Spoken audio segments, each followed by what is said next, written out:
How happy would you be if you never had to pay for gas or groceries ever again? Here's your chance.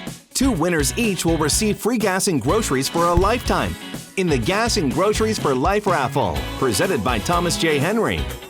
Free gas, free groceries, 2 winners. All net proceeds benefit elementary school children and local food banks. So get rolling, hit the gas, and purchase your raffle tickets at gasandgroceриesforlife.com today. All right, Pickle, let's talk about college football. It's the last week of the college football season writ large for like the last big week. We've got championship week this week, and then we've got Army-Navy week, and then it's bowl season. But this is, in a lot of ways, the end of the line for the college football season. And as a result, we're going to count down the 5 biggest moments of the final weekend of college football across the state of Texas, at least from a large scale, starting with number 5. Now you're sitting here at 3rd and 13, putting it on your quarterback's shoulders. All kinds of time, shaping it, picked off at the 40, and it's coming back the other way. Jalen Ford with his 4th. Play by Jalen Ford. They run it around the end. Johnson leaps the defender. Touchdown! Airborne! Johnson!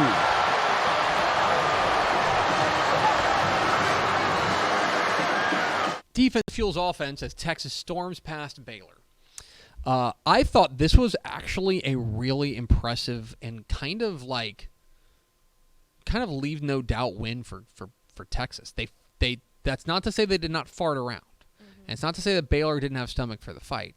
But I thought that this was an extremely impressive performance from Texas overall. Specifically, the big buzzword is complimentary football. I feel like they played complimentary football. What you saw there, Texas takes the lead, and then they come up with a big stop by Jalen Ford on the interception, his 4th interception of the year. So I was listening to this on the radio. Listen to Craig, who we'll talk to in a minute, call it. And he, exclaimed. He was like, there's your Big 12 Defensive Player of the Year, I dare say, or something like that. And I think I agree. I think Jalen Ford's the Defensive Player of the Year in the Big 12. He's been really, really good this year.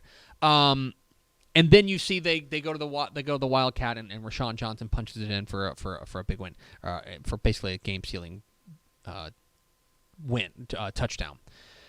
I thought what you saw from Texas was about the optimal offensive game plan. Quinn Ewers throws the ball 16 times. Bijan Robinson carries it 30 times.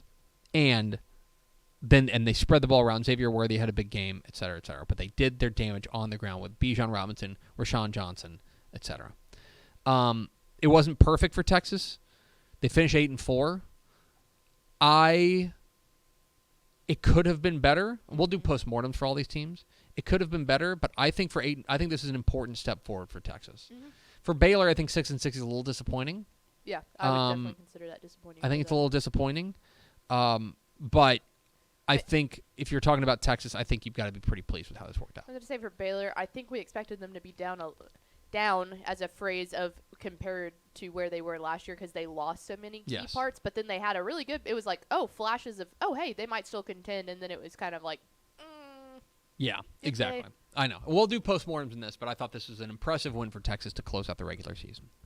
Number 4. 1st and 10. You're going to launch this one. Well, Harris is in trouble. Throws it up. Ogle Kellogg is there. He's got the football. Inside the 10. He'll take it for 6. Touchdown, Roadrunner. 70 yards.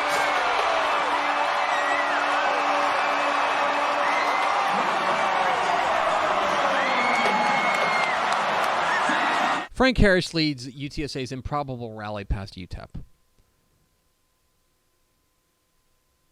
UTSA was down 17 points in this game. They were down 24 points. Yeah, I was like, it was more than 17. They were down 24-0 with 7:03 left in the second quarter. They scored the final 20 points of the game. Jared Sackett kicked a 28-yard field goal with 4 seconds left to win it. But that right there, that last play of the third quarter, that's the play of the game. That's the play of the game because it tied the game, and at that point, I had no doubt who was winning that game. I really didn't. Yeah, UTEP drove down, threw an interception. They traded punts. But at that point, there was no doubt that Frank Harris was in his bag and they were going to come away with the win. They were going to find a way. It's disappointing for UTEP because they let a big lead slip away that would have gotten them bowl eligible. I don't know the status of Dana Dimel. It will be very interesting to see what the status of Dana Dimel is going forward. He could have used that win. I'll say that for darn sure. But for UTSA, another 10-win season, 10-2, and they were already going to the conference championship game, but now they are rolling into it and feeling pretty good. I said it yesterday, and I'll say this again. I don't know if there is a more valuable player to their team, certainly in Texas, and maybe in the nation, than Frank Harris is to UTSA. It has been truly night and to day. Watch. It is night and day because he went out of this game for a little bit, and they bring in Ailey Marburger, and the offense just it just crumbles. They got nothing. No, because I was keeping. I didn't watch that game live, but I was keeping up with it on my phone, and yeah, we looked down, and it was like, wait, how is UTSA down this much? And then we were like, oh, Frank Harris got hurt, and it was like, well, that's gonna be it. And then all of a sudden, it's like UTSA's tied, and I was like, oh my God, is ELM cooking? And then it was, oh no, Frank Harris is back. Mm-hmm. It was wild. It was wild, and a great way to end the regular season for UTSA as they roll into the conference championship game. Number 3. LSU, and now an unexpected score to start the fourth quarter. Upset-minded Aggies up a touchdown on number 5. And how about more? Moose Muhammad, one-hander, my oh my! Want to see talent? How about Moose Muhammad? It's like I said, it's perfect coverage. There's just not much more you can do defensively. But Muhammad just shields off Sage Ryan with his right arm and reels it in with his left. That's just ridiculous concentration. Wigman's dime and Moose's circus catch headline A&M shocker versus LSU. That's one of the plays of the year. Oh, my God. That's an incredible catch. He had his right arm completely trapped. That was insane. To haul that in. That's also an incredible throw from Connor Wigman. Oh, yeah, because he put it in front of him. Had that been 2 inches further behind him, there's no way with one hand that you can haul that in. No, that is a perfect pass and a perfect catch. As A&M beats LSU, because of course they do. Yep. I found myself, and I wonder if A&M fans are feeling this way, I found myself so frustrated watching that game. Because where was this all year long? Now, I understand that they were banged up. I understand that they got relatively healthy for this game, and that helps. But that's a top 5 team in the nation, and you beat them, and you rush the field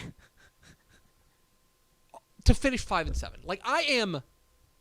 I felt like I'm obviously that's great for A&M to win that game. And I think it's important for them heading into the offseason where there were a lot of questions about who was going to be there and who wasn't going to be there, right? That's an important win for them as far as the overall health of the program. It just makes me so mad. You know what is... I'm so mad. Where was this all year? Where was this against App State? They have 5 wins on the year, okay?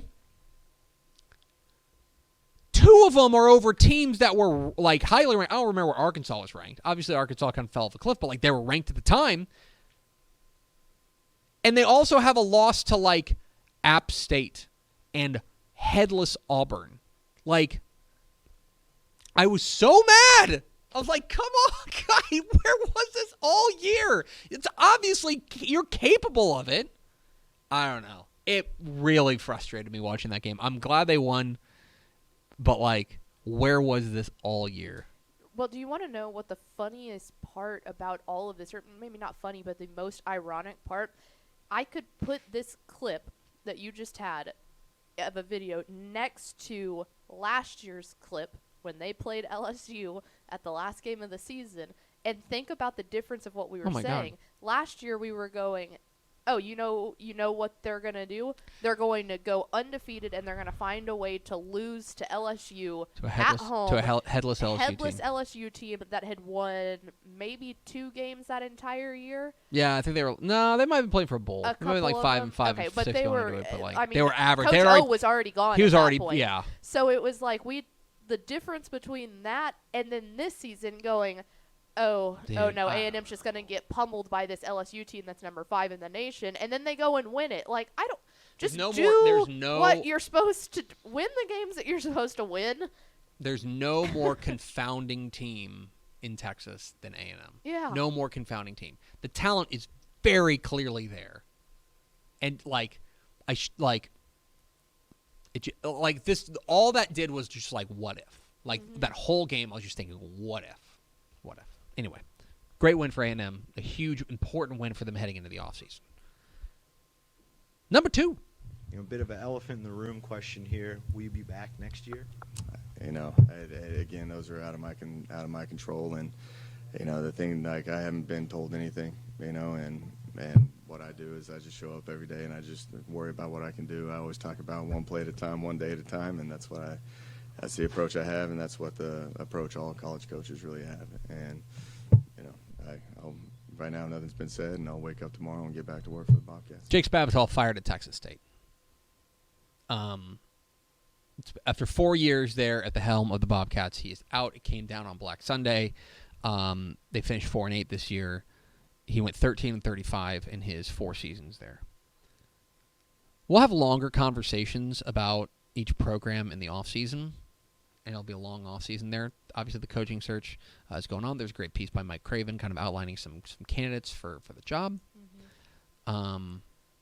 Which sounds like they could be deciding on quickly. It sounds like they might move quickly on this. Because the transfer portal opens up pretty soon, and so they need to be active in the transfer portal.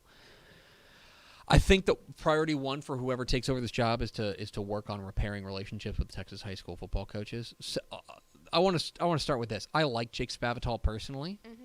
We've always had great conversations with him and always enjoyed his company, and I think he's a good dude. He the way that he went about the business of really relying on the portal as opposed to recruiting high school was a high risk. It was a high risk thing. Yeah, because being honest, it very well could have worked out. It could have worked. He could have been the pioneer of that style of bringing kids in. It was, unfortunately for him, it didn't work. It didn't work. It was high risk. Which we as high school football people, sure, I feel like certainly we're biased. Yeah, we were very biased against biased. it, and we're going, why would you pass up on this kid? But it could have worked. It could have worked. In a lot of ways, he was zigging while they zagged. There is also a bigger conversation to be had about Texas State structurally and Texas State the program, and why Everett Withers went 7-29 there, and why Jake Spavital went 13-35. I'm not saying that they are absolved of blame, but there are bigger systemic issues we got to talk about. As I can say, they just hired a new president that seems to actually be pushing athletics, which that could help. We'll have Ishmael Johnson here at some point to have like a real candid conversation about it. Yeah. But I think Texas State can be a good job. I don't know if it's a good job right now. No. That's my hot take on it. And it will be very interesting to see which way that they go as far as, like, you hear this all the time about, like, when you break up with a girlfriend, you always go and date somebody who's completely different. Yeah, that's a Mike Craven analogy special. They went with the young coordinator.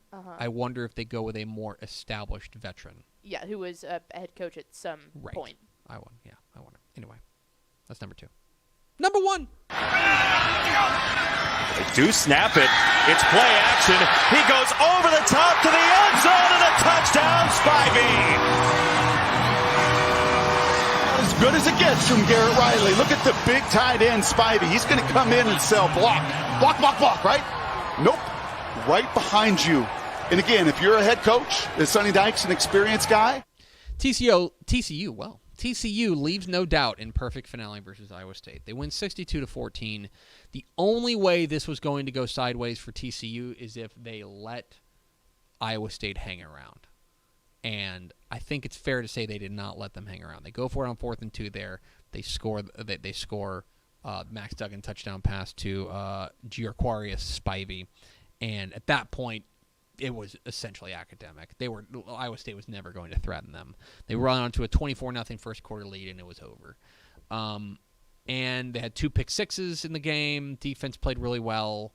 Defense came up with big plays. I thought the defense played okay, but the defense came up with big plays specifically. And now it's on to the next one. Do it. They avoided the trap. Yep. They're a lot better than Iowa State. A lot better than Iowa State. There was no excuse to lose that game, and they didn't. They went out there and they did what they should. Now you got to take on a Kansas State team that is anxious for another piece of you, and with everything hanging in the balance. I was going to say, literally everything hangs on this game, because if you do it, as much as we like to say sometimes, like the College Football Playoff Committee and their decisions that they make and who gets in and all that stuff, there will be a legitimate uproar. They're not keeping out an unbeaten. No, Power they 5 literally champion. cannot. They're not. So they're not. Go do it, TCU. This was different. This is a different conversation if they're still in the Mountain West. Yes. This is not a conversation here. They will be an unbeaten Power 5 conference champion. Yep, in one of the top 4 conferences. Yeah, right. So it's all in front of them. Got to do it. It's all in front of them. Got to do it. Find out exactly how it plays out. Time for Max Duggan to put on the cape. Saturday morning.